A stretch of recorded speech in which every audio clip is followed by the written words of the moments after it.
Hello everyone, and welcome back to Yoshi's Woolly World on the Nintendo Wii U. I am One Wild Sheep yet again today, and today, ladies and gentlemen, we are going to be finishing off the rest of World 2 of the game. And I'm going to be perfectly honest, you're in for a little bit of a treat if you like long parts today, because this one is an extra special long part. Primarily because these three upcoming stages took me a little bit longer than I initially hoped they would take, but it's no big deal, it's still general shindig. But anyway, this part's going to be a bit more puzzle heavy in comparison to the previous parts, because the following levels are really, or at least this level in particular and the final stage in this part at the very least, are very puzzle heavy. They're based around going through all these pyramids and going through and solving puzzles within each of these pyramids. And your first time playing through this game, it might take you a good couple of attempts, or at least a good long while to get the stage done quickly, you know, ladies and gentlemen. And also we got a new type of Shy Guy enemy to deal with. These are the Pharaoh Shy Guys. These guys, well, they work like the dry bones do in the Mario games, which basically means when you hit them, they will continue to come back infinitely, unless of course you eat up one of these fireballs from one of the fire pillars and spit the fireballs at them. That seems to be the only thing that, at least I can tell, will kill them in one hit. I haven't actually tried doing a ground pound on these guys, so maybe a ground pound also works, but don't quote me on it if it does, you know, ladies and gentlemen. As far as I'm aware, the only way to kill these Shy Guys is by throwing fireballs at them. But like I said, this is a very puzzle-heavy part, especially this stage in particular, because as you can tell in the background, that's a doorway. Well, no bloody shit, of course it's a doorway. But yeah, this doorway requires 4 keys to unlock, which means we need to search through each of these areas to find the 4 keys, and honestly, this stage isn't too bad in finding the main collectibles. The main MacGuffins, like the happy flowers and what have you, are really easy to find. In fact, the hardest one you'll find is probably this one right by here, because that cloud is so easy to miss. It's so easy to miss this piece of wall. And it took me a good 30-40 minutes to find that piece, ladies and gentlemen, because I kept jumping over the gap. So yeah, for the most part it's very straightforward in collectibles, what can I say? But this is the point where this is the point of the stage where the puzzles are really going to start taking place in. We need to light up all of the torches using your fire breath. Now fortunately, this is still fairly early days into the game, so the puzzles aren't too difficult, they aren't too mind taxing. You may get thrown off on one particular puzzle because it involves you being really quick. But yeah, you should be fine for the most part, what can I say? Although I do kind of like how the design of this particular stage is done, because it's sort of Metroidvania in the way it's designed, where you have a number of locations where you need to explore yourself and just, you know, you just need to explore manually in certain lots of different areas. Now, which is kind of strange I like it in this, because I normally hate levels like this where it's not straight to the end, you know. I usually get lost and I usually complain, but fortunately the level itself is straightforward enough, so it's not too big a deal, what can I say.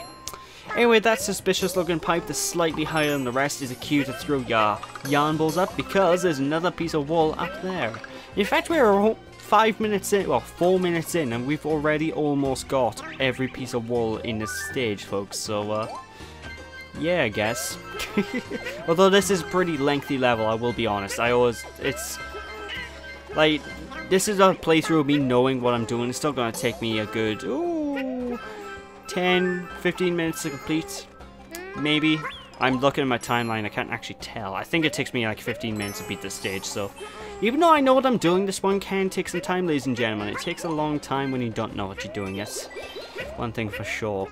That's actually one of the more annoying aspects of this game, actually, if I'm going to be perfectly honest, because a lot of the stages, I like the stages because, by the way, these guys, you can't kill them unless you hit them with, unless you jump on them when they're not on fire.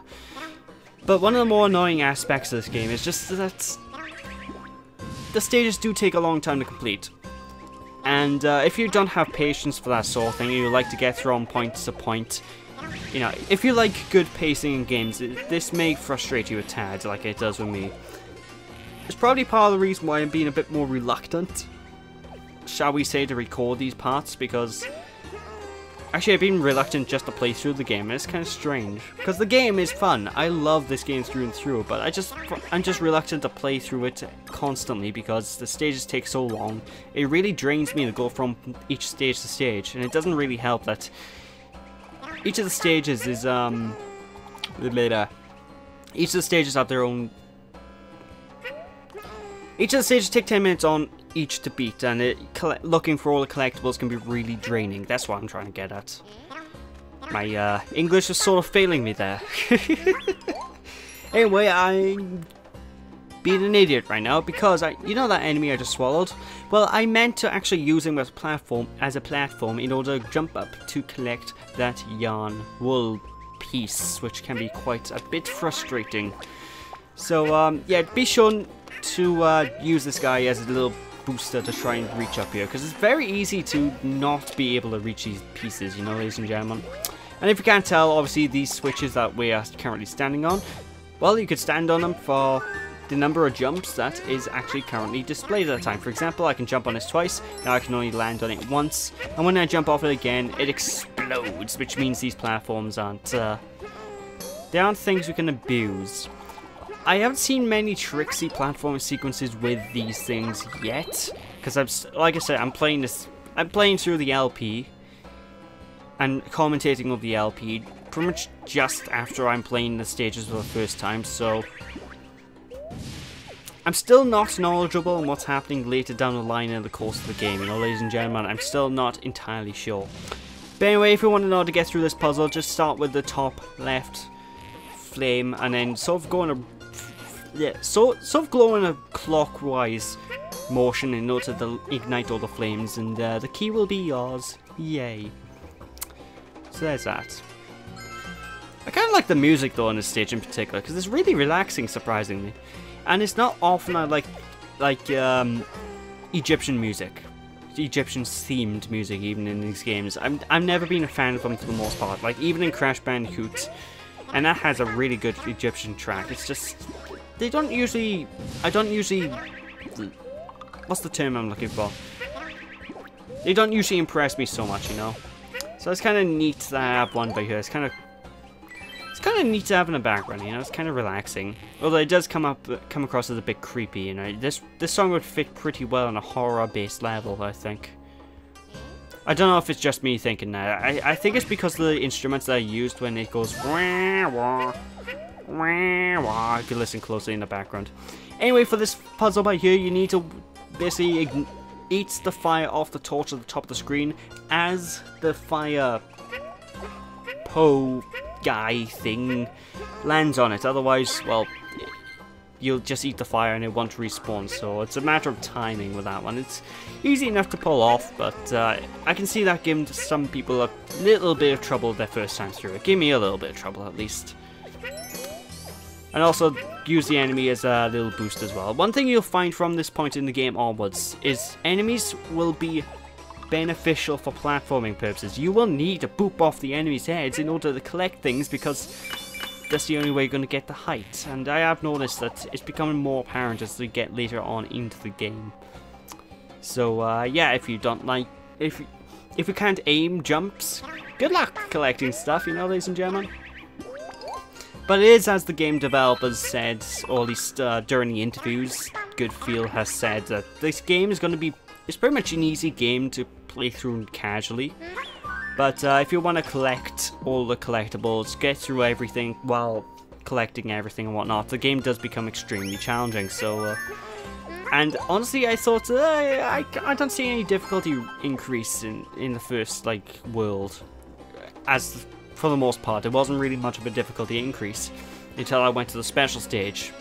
But now I'm on the endish part of World 2. I really do feel the game rising up in difficulty. And while this isn't so apparent in my gameplay here, trust me, I do mess up quite a bit. It's all edited out, don't worry. But I do mess up quite a bit later down the line. It's getting really difficult from this point onwards, folks, you know. And I'm positive I would not have a problem if I'm not going for 100%. So, not so much 100%. What's 95%, I suppose, everything but the health and stamps. I'm not sure. 90%. Yeah, I'll just call it a 90% run. So I'm not even going for a full 100% because I don't even think I'll be able to pull it off, to be honest, because you need to beat the stages without getting hit once, or at least having full health at the end of the stage at the very least, while collecting all the certain beads that give you stamps. Because one thing I haven't really mentioned about the stamps, or at least the beads that give you stamps, at least I might have mentioned it, I can't remember, is they sort of work exactly like the red coins in the old Yoshi games, like the original Yoshi. Because just certain ones will just give you a stamp. There are set ones that do give you the stamps, you just need to find the set ones, for example, so... yeah, if you know where the stamps are, it's easy enough to get them all. But, it can be quite frustrating. It's especially frustrating as well, because if you people played the original Yoshi's Island, the certain coins that gave you the red coin back in Yoshi's Island way back in the day, they were shaded slightly redder, slightly more red than the other ones, you know. Most coins are gold, and it just had a little red tint to them, and that's how you knew it was a red coin back in the day. At least that's if I'm remembering correctly. It's been a long time since I played the original Yoshi. But I digress. Anyway, with that, ladies and gentlemen, that's the first stage of this... I said that was the first stage of this world. There we go. That was weird. I have noticed I have really awkward depth perception whenever I'm reaching the goal rings. I always sort of go underneath the goal ring and jump at the wrong time, and it always spins me out. I don't know if anyone else has that issue. Maybe my eyes aren't what they used to be. Ignoring the fact I'm not even that old, but god damn, I'm only 2 days from retirement. That's right, I got 2 days left to finish this LP. Don't worry folks, that's a joke. My YouTube career is hopefully going to go on for years to come, so don't fret if you like my videos. Anyway, with that we got Skeleton Yoshi. I'm surprised they called it Skeleton Yoshi and not Dry Yoshi, because in the Mario universe, the enemies are usually skeleton, bony enemies, that's a bit easier to say, are usually a bit more, they usually go by the name of Dry something. For example, Dry Koopa. Actually, Dry Koopa's not even a thing, it's called Dry Bones. So Dry Bones, Dry Fish. Okay, I think I'm pulling names out of my ass here. But either way, most enemies with skeletal designs and whatnot always go by the name of Dry. For example, in New Super Mario Bros. On the DS, is one point in the game where Bowser transforms into a skeleton. And what's this magical transformation called? Well, it's Dry Bowser. Because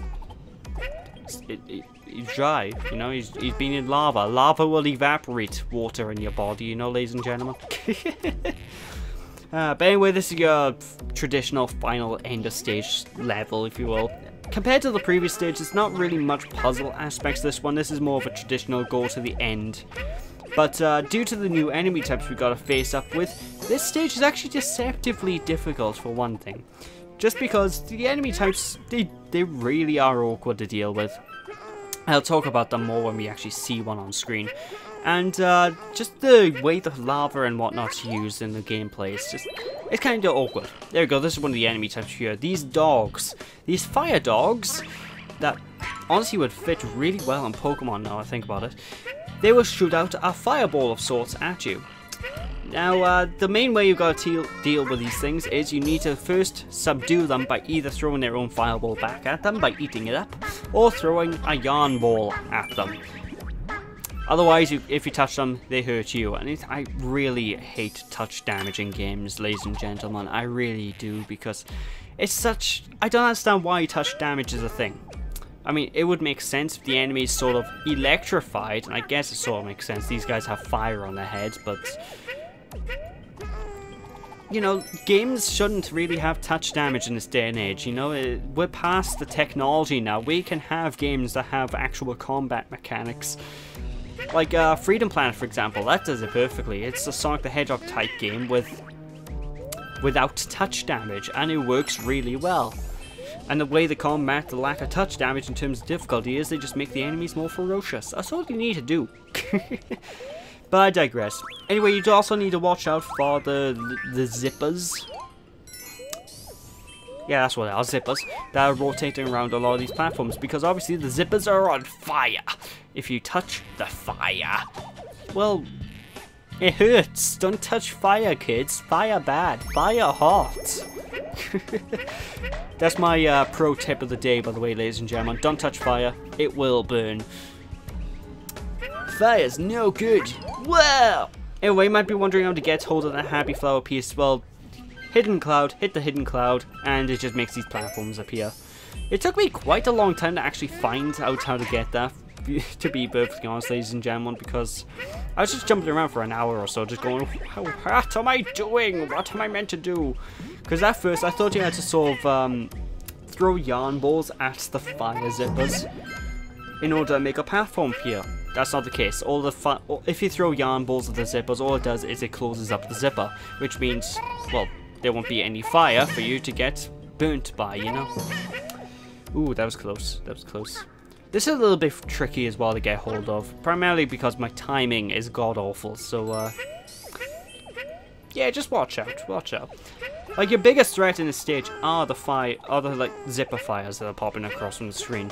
Now, you might think they are moving really slowly, so only a numpty would actually get hit by them. No, trust me, they are deceptive, right? You'll be walking along because you'll have your concentration on other things at the right time. For example, you'll be after a certain happy flower or something. They easily creep up on you and start hitting you when you least expect it, so, like, I would have got hit there if I weren't lucky enough to spam my yarn balls. So they can creep up on you. The fire balls, they're actually a really big threat, despite what you may think due to their speed. Remember, kids, speed isn't everything. You gotta go at a moderate pace. Wow! I just had to put one of my voices in this game, you know, ladies and gentlemen. I love doing my voices during my commentaries. Hey, at least I'm not doing my Luigi voice as I normally do. Oh boy, what's wrong with Luigi? Luigi's number one. I'm not saying you're not number one, Luigi, but I just... No, I know where we stand. Oh, no. Oh, God, now I need to explain to Luigi the commentary again. Great. What am I talking about? Yes, all the voices that come out of my head whenever I'm doing imitations, they're actually my own personalities, multiple personalities of like Sonic and whatnot in my head. Quick, someone call Cuckoo Cops! Cuckoo Cops? Is that a term? Yeah, I'm gonna go with Cuckoo Cops because that's a hilarious term. Anyway, by here's another one of those time sections, just grab all of the fireballs and whatnot, dodge as many as you can, and collect everything within the time limit, and that's all you need to do. Also, one thing that's quite interesting about the fireballs, the dog fire enemies spit at you, you can actually eat them and transform them into yarn balls that you can use later down the line. So it's pretty wise to make use of that in order to just make sure you're well equipped for the challenges that lie ahead. What can I say? What can I say indeed? Yay, health! I was surprisingly low on health then. I didn't realize I was that low. Dear God. Seriously, it's like I said, the stage in particular is deceptive. The boss fight, however, is easy. The boss fight is as docile as a puppy. Kind of fitting considering what the boss actually is, but I don't want to spoil things now, do I? I feel sorry for these guys. Honestly, I'm surprised these enemy types aren't a little bit more aggressive. Although, I do stupid stuff like that constantly, so it's no wonder they're not more aggressive. I don't know, I just think these enemy types could have been a bit more aggressive. They could spit off fireballs a little bit more, but no, they're pretty docile, all things considered. I'm assuming maybe later on down the line they get harder variations of them that spit off fireballs at a faster rate, but I don't know. I don't know if they will actually do that, because I know Good Feel, the developers of this game, tend to make pretty easy games. Or at least from what I've heard. I haven't actually played any of their other games, but I hear the other things they've worked on are pretty easy in terms of difficulty. Like, I know Kirby Epic Yarn was meant to be a pretty easy game, but that's a Kirby game anyway, they're all meant to be easy. which I find hard to believe because I am awful at Kirby games. Like, you can see me play through Mega Man just fine, but God forbid you give me a Kirby game. I don't know why, I just mess up. I think it's probably due to the fact you can actually fly infinitely in a lot of Kirby games, so I just take everything for granted and it just causes me to make stupid mistakes and die. I don't know. Anyway, be sure to collect as many yarn balls before progressing forward, because you're going to be using your yarn balls a hell of a lot, especially with these fire donks that are just littered about everywhere. It's like the game designers went freaking nuts with these things. I'm going to place a yarn dog here, I'm going to place one here, and I'm going to place one here. What can I say? No!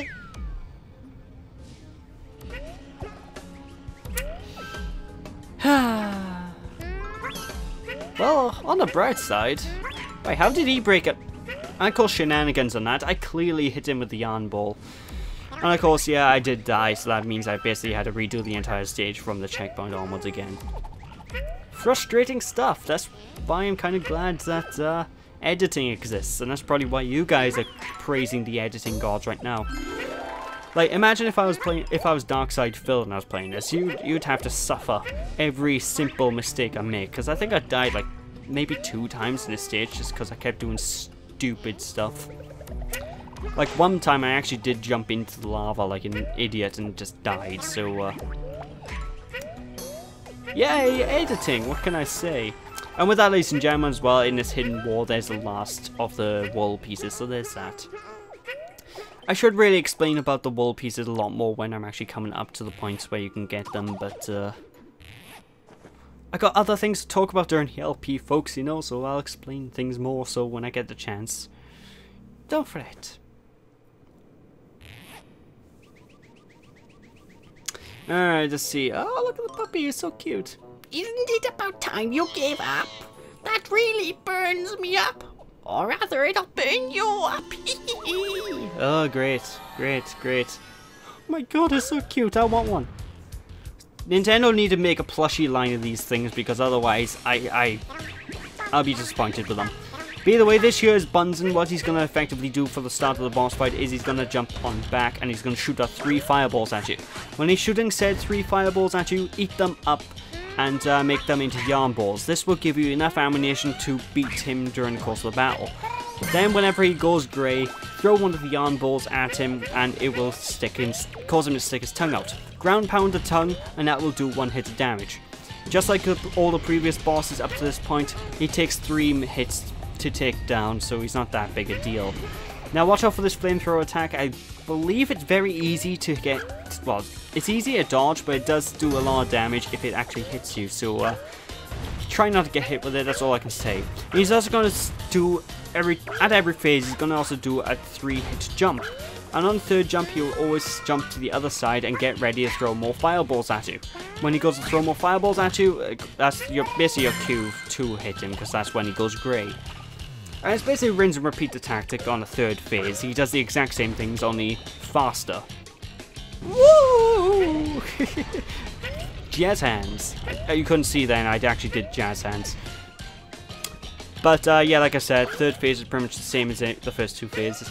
And he does a ground pound. I don't know if that hurts you, because every time I see an enemy do a ground pound sort of attack, he also has this attack as well, which is impossible to get hit by.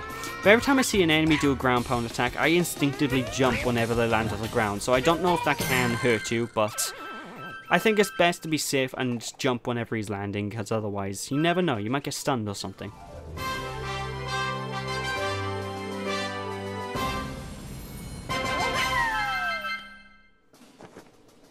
But hey, Bunsen the hot dog, that makes me hungry, is now down and out, ladies and gentlemen, which means we now have access to the next special stage of the game, and also we have access to World 3, because, well, we beat the boss, so we opened up the next level that we need to accomplish, yada yada yada.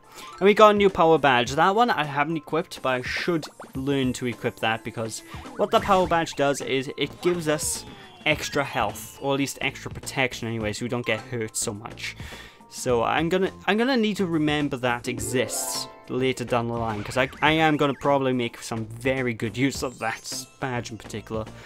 But anyway, as a result of beating that boss, we got access to, well, for collecting the yarn balls. Actually, we don't actually unlock this guy for the boss, but either way, we got Buns and the Yoshi, which is I like it. I like it. It's a cool Yoshi. Look at it. It's got a nose and everything.